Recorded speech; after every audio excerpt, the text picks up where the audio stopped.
안녕하세요. 오늘도 사연살롱을 찾아주셔서 감사합니다. 몇 달 전에 결혼해서 품절녀가 된 초짜 아줌마예요. 보통 이맘때면 한창 남편이랑 깨볶고 재밌게 살아야겠지만 저랑 남편은 요즘 다른 일로 정신없이 지내고 있어요. 곧 남편의 고향을 방문해야 하거든요. 매번 시댁에 갈 때마다 준비할 게 얼마나 많은지 진이 다 빠질 정도예요. 저희 시댁이 해외에 있기 때문이죠. 저는 외국인과 국제 결혼을 했거든요. 남편은 아프리카 대륙에 있는 케냐 사람이에요.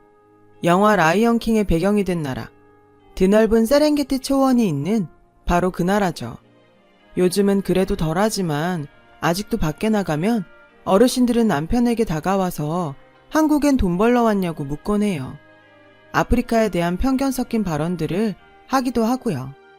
흑인들도 피부톤이 다 다른데 제 남편은 정말 검은색에 가까운 검은 톤이거든요. 누가 봐도 정말 아프리카 사람이죠. 그렇다 보니 바깥에 나가면 제 남편을 돌아보는 사람이 한두 명은 꼭 있어요. 몇몇 사람들은 인종차별적인 발언도 해요. 당사자도 아닌 제가 들어도 화가 나는 말이었지만 남편은 웃어넘기곤 했어요. 괜찮아. 그래도 나는 당신이랑 한국에 사는 게 행복하니까. 남편의 그런 모습을 보는 게 너무 안쓰러웠지만 그렇다고 제가 해줄 수 있는 게 아무것도 없었어요. 남편은 어릴 때부터 한국에 온 게 꿈이었대요. 그래서 학창시절에 공부도 열심히 했다더라고요. 그래야 장학금을 받고 한국에서 공부를 할 수 있었으니까요. 그리고 남편의 꿈은 저와 제 가족과도 연관이 있어요. 지금부터 그 얘기를 해보려고 해요. 저는 한부모 가정에서 자랐어요. 엄마와 단 둘이 살았죠. 아빠가 있긴 했지만 실제로 아빠를 본 적은 없어요. 엄마는 종종 제게 아빠 사진을 보여주며 아빠 얘기를 해주었어요. 사진 속 아빠는 갓난아기였던 저를 안고 계셨어요. 너무 어릴 때라 기억은 안 나지만요. 어린 시절 친구들은 제게 너는 왜 아빠가 없냐고 묻곤 했어요. 솔직히 저도 그게 궁금했지만 그렇다고 엄마한테 물어보지는 않았어요. 아마도 저의 그런 질문이 엄마의 가슴을 아프게 만들 거라는 걸 본능적으로 알았던 것 같아요. 그러다 6살 때였나? 유치원에서 가족 얼굴 그리기를 했어요. 저는 엄마랑 단 둘이 있는 그림을 그렸죠. 어쨌거나 제 옆에 있는 가족은 엄마가 유일했으니까요. 그날 처음으로 엄마한테 물었어요. 왜 우리는 아빠랑 같이 안 사냐고요. 아빠는 왜 날 만나러 오지 않냐고 말이죠. 엄마는 당황한 표정으로 뜸을 들이다가 조용히 말을 꺼내셨어요. 연수야, 아빠는 조금 먼 곳에 계셔. 아빠는 의사라서 환자를 돌봐야 하거든. 지금은 아픈 사람들을 치료해주고 있고 치료가 다 끝나면 돌아오실 거야. 저는 엄마의 말을 철석같이 믿었어요. 엄마는 아빠가 하얀 가운을 입고 있는 사진도 보여주었어요. 사진 속 아빠는 정말 하얀 가운을 입고 웃고 계셨어요. 저는 그 사진을 유치원에 가지고 가서 친구들에게 자랑하며 보여주었어요. 비록 사진 속 아빠였지만 나에게도 아빠가 있다는 걸 알리고 싶었던 것 같아요.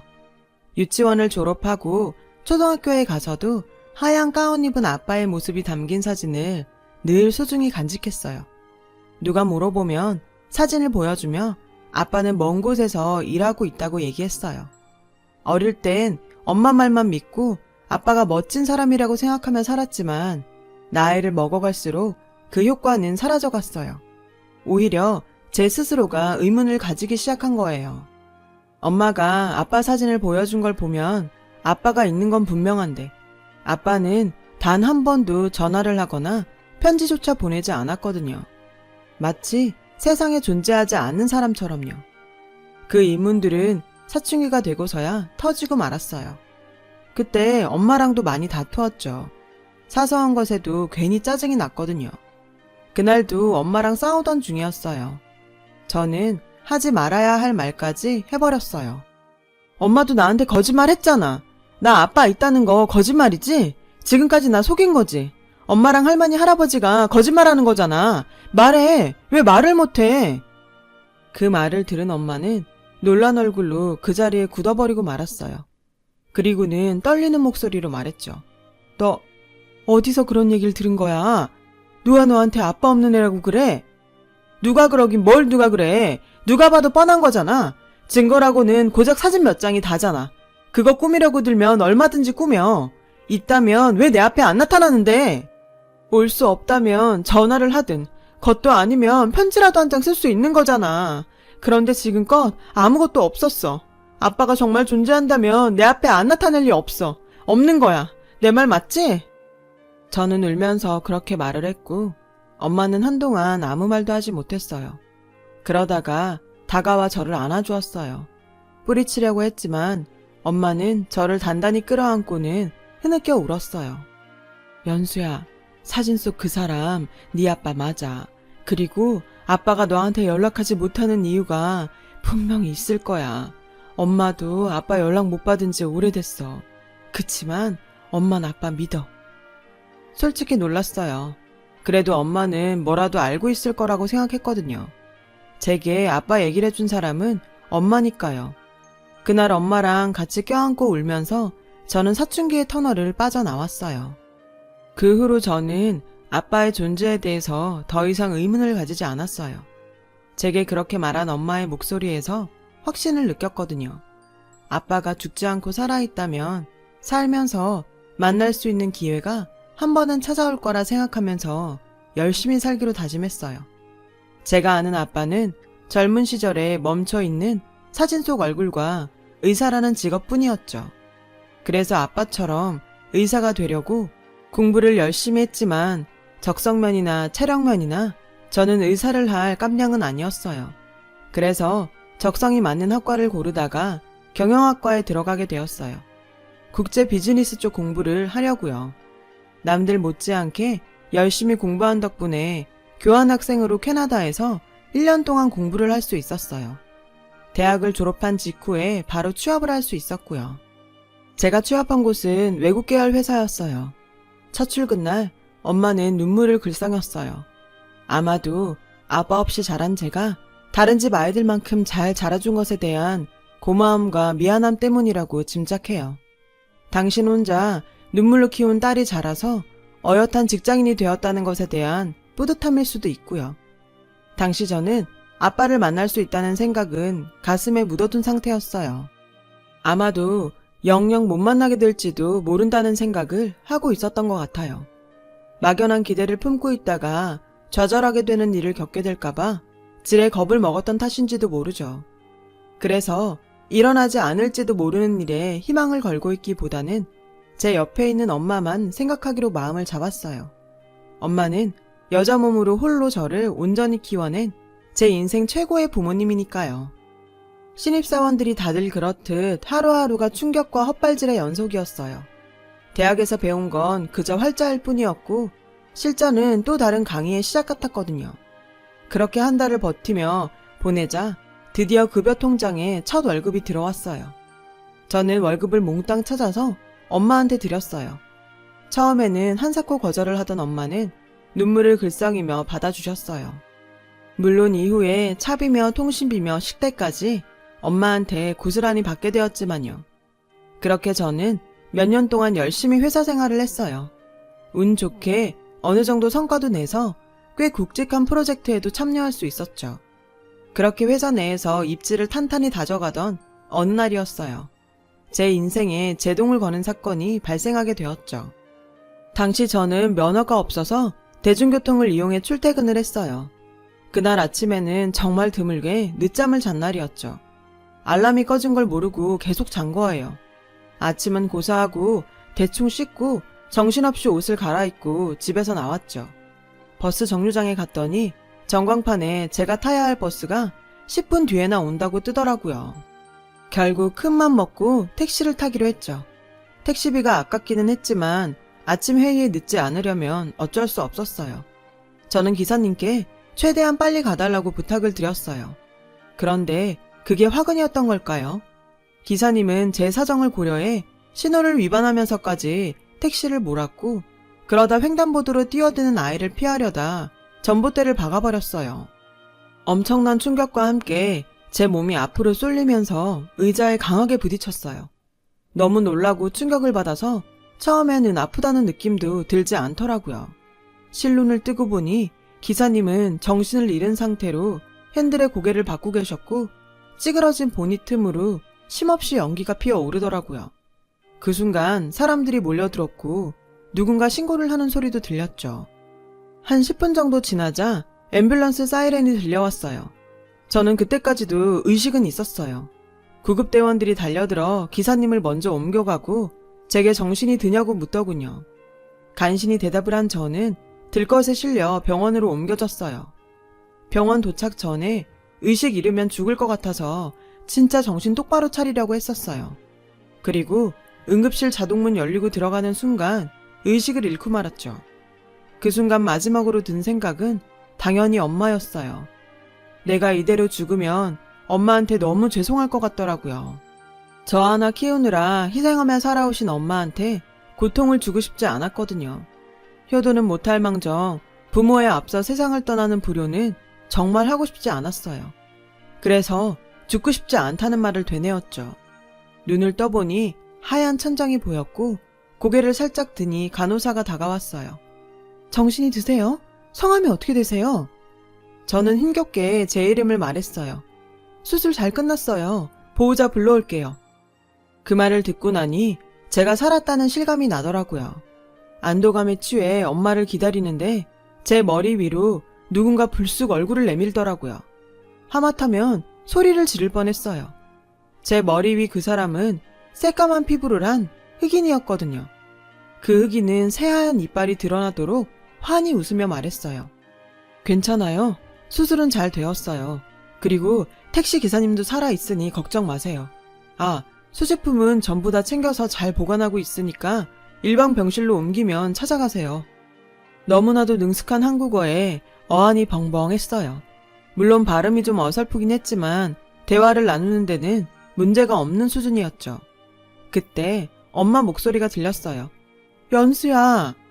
울면서 달려온 엄마는 울어서 퉁퉁 부은 얼굴로 제 손을 덥석 잡고는 다행이라는 말을 연발하셨어요. 그리고는 다리에 힘이 풀리셨는지 휘청하시더라고요. 저는 애써 웃으며 걱정 말라고 말했어요. 수술도 잘 됐으니 금방 회복할 수 있을 거라고 말이죠. 제가 늦잠을 자는 바람에 기사님한테 과속을 부탁한 게 잘못이었다고요. 그제야 엄마는 온전히 엄마의 모습으로 돌아와 저를 나무라셨어요. 연수 너? 엄마 이렇게 걱정시킬 거야? 엄마가 너 때문에 마음을 놓을 수가 없어. 이래서는 너 시집도 못 보내겠다. 아휴, 죽다 살아났더니 얼굴 보자마자 벌써부터 시집 타령이야? 이제 취직했는데 결혼은 무슨. 혹시 우리 현숙 씨 머릿속엔 이미 손자 손녀까지 등장하고 있는 건 아니겠지? 그렇게 엄마랑 실없는 소리를 하며 웃고 떠들다 보니 내가 진짜 살았구나 하는 안도감이 몰려왔어요. 그런데 그 순간 엄마가 엄마야 하고 소리를 지르면서 몸을 웅크렸어요. 옆에 서 있던 흑인 의사 선생님을 보고 놀란 거였죠. 이내 민망했던지 엄마는 당황하며 I'm sorry를 연발하며 사과를 했어요. 흑인 의사 선생님이 기분 상했을까봐 걱정하셨던 거였죠. 그런데 그 순간 저와 엄마는 당황하고 말았어요. 바로 의사 선생님의 커다란 눈에서 눈물이 뚝뚝 떨어지고 있었거든요. 이게 울 정도의 일인가 싶기도 했지만 어쨌든 엄마의 실수가 분명했기에 저는 엄마를 손가락으로 찔렀어요. 어서 사과하라는 의미로요. 엄마는 연신 I'm sorry를 연발했죠. 결국 저까지 나서서 사과를 했고요. 선생님, 정말 죄송해요. 엄마가 저 때문에 놀란 상태에 갑자기 외국분까지 보셔서 당황했었나 봐요. 나쁜 의도로 그러신 건 아니에요. 그러자 의사 선생님은 그래서 온 게 아니라며 오히려 사과를 하더군요. 자기가 아는 사람 이름과 같아서 그 사람이 생각나 잠시 울컥했던 거라고요. 그러면서 저희 엄마를 보며 물었어요. 아주머니가 현숙이에요? 미세스 현숙? 엄마는 고개를 끄덕였어요. 제가 아는 미스터 민우의 아내도 현숙이에요. 그래서 눈물이 났어요. 그 순간 엄마는 눈이 동그랗게 커지더니 두 손으로 입을 틀어 막았어요. 그리고는 두 손을 파르르 떨었죠. 저는 이게 무슨 일인가 싶어서 엄마한테서 시선을 뗄 수가 없었어요. 엄마는 떨리는 목소리로 말했어요. 지금 민우라고 했어요? 당신이 어떻게 우리의 아빠 이름을 알아요? 어떻게 알아요? 그 사람 지금 어딨어요? 엄마의 물음에 그 선생님은 잠시 말을 잇지 못하고 멍한 표정이 되었어요. 미스터 민우는 날 살려준 사람이에요. 그리고는 지갑을 꺼내 사진 한 장을 내밀었어요. 사진을 받아든 엄마는 사진을 보자마자 눈물을 흘리며 그대로 주저앉았어요. 그 모습을 본 간호사가 달려와 엄마를 일으켜 세우며 여기서 이러시면 안 된다고 데리고 나갔어요. 의사 선생님도 엄마를 뒤따라 나갔고요. 덩그러니 혼자 남은 저는 도대체 뭐가 어떻게 돌아가는 상황인지 애를 태울 수밖에 없었고요. 제가 사건의 전말을 들은 건 일반 병실로 이동한 뒤였어요. 엄마, 설명 좀 해봐. 어떻게 된 일이야? 이 선생님하고는 아는 사이야? 엄마는 선생님이 보여준 사진을 제게 보여주었어요. 사진 속에는 젊은 남자가 커다란 나무 아래서 환하게 웃고 있었어요. 그 사진은 바로 제가 어릴 때부터 수없이 봐왔던 아빠의 사진이었어요. 20대에 머물러 있는 아빠의 모습이요. 연수야, 아빠는 아프리카에서 선교활동을 하던 의사였는데 엄마랑은 봉사활동을 하다가 만났어. 너를 임신하기 전까지는 엄마도 아빠랑 같이 아프리카에 있었어. 거기서는 아무래도 아이를 낳는 게 힘들 것 같아서 너를 임신한 채 엄마만 한국으로 돌아온 거야. 아빠는 내가 태어나고도 아프리카에 머물면서 의료봉사를 했어. 한동안 한국과 아프리카를 오고 가며 생활을 했는데 거리도 멀고 항공료도 비싸서 자주 오지는 못했어.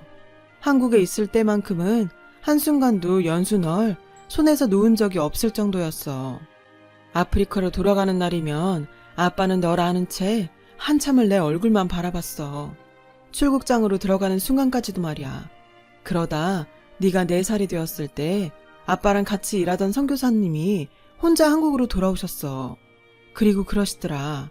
아빠가 있던 지역에서 부족한 내전이 일어났는데 그 싸움에 휘말려 아빠가 사고로 사망했다고 말이야. 불에 타서 시신도 수습할 수도 없었대. 미안해 연수야. 엄마가 거짓말을 해서. 엄만 네게 아빠가 어딘가에 살아있다는 희망을 주고 싶었어. 엄마도 그렇게 생각하고 싶었고. 그래서 너한테 사실을 말할 수 없었어. 정말 미안해 연수야. 솔직히 크게 놀라지는 않았어요. 어느 순간부터 저는 아빠의 죽음을 감지하고 있었거든요. 차라리 지금이라도 엄마를 통해 사실을 전해들을 수 있어서 다행이다 싶었어요.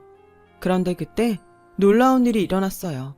의사 선생님이 제게 다가와 고개를 숙이며 미안하다고 사과를 하더라고요. 눈물을 흘리면서요. 이건 또 무슨 상황인가 싶었죠. 나는 그때 7살이었어요. 창과 칼을 들고 사람들이 쫓아올 때 나는 숨어 있었어요. 미스터 민우 선생님이 나를 구해줬고 날 숨겨주고 자긴 곧 온다고 나가셨어요. 그런데 곧 폭발 소리가 들렸고 내가 나갔을 때는 이미 선생님은 사라졌어요. 나를 살리다가 민우 선생님이 죽었어요. 나 때문이에요. 미안해요. 선생님은 어깨를 떨며 오열을 했어요. 선생님의 말을 듣고 나니 왠지 모르게 가슴이 뜨거워지더라고요. 내 아빠는 그런 사람이었다는 게 너무 자랑스러웠어요. 내가 그렇게 멋진 사람의 딸이라는 게 자랑스럽더라고요. 그래서 선생님 손을 잡고 말해주었죠. 선생님 탓이 아니에요. 선생님은 선생님의 몫의 인생을 산 거고 우리 아빠는 아빠 몫의 인생을 산 거예요. 우리 아빠를 기억해줘서 고마워요. 그러자 선생님은 눈물 가득한 눈으로 저를 바라보더라고요. 그 순간 저는 어쩌면 이 남자는 아빠가 제게 보낸 편지가 아닐까 생각했어요. 자신을 애타게 기다리는 딸에게 안부를 전하는 심정으로 보낸 사람이라고요. 그제야 그동안 가슴을 누르고 있던 무언가가 빠져나가는 기분이 들었어요. 그리고는 그 어느 때보다도 마음이 편안해졌어요. 울먹이던 선생님은 눈물을 닦으며 말을 이어갔어요. 민우 선생님이 우리에게 준 사랑과 헌신은 말로 표현할 수 없어요. 그래서 저도 선생님처럼 되고 싶어서 의사가 됐어요. 제가 이렇게 한국까지 올 수 있었던 건 민우 선생님 덕분이에요. 선생님은 나와 내 동생들이 공부할 수 있도록 후원단체와 연결해 주었거든요. 그래서 선생님 가족을 만나고 싶었어요. 선생님은 안 계시지만 대신 고맙다고 인사하려고요. 그래서 이름을 외우고 있었어요. 연수, 현숙. 매일같이 외웠어요. 기적처럼 이렇게 만났잖아요. 믿을 수가 없어요. 이것도 민우 선생님이 도와주었다고 생각해요. 현숙, 연수, 고마워요. 아주 많이 고마워요. 낯선 의사 선생님 덕분에 엄마와 저는 늘 가슴에 담고 있던 아빠를 새삼 느낄 수 있었어요. 얼마 뒤 소식을 듣고 찾아온 할아버지, 할머니도 제게 사과를 하셨어요. 손녀딸에게 아들의 죽음을 알리는 게 너무 힘들었다고요. 그리고는 의사 선생님을 만나 아빠 얘기를 물으셨죠.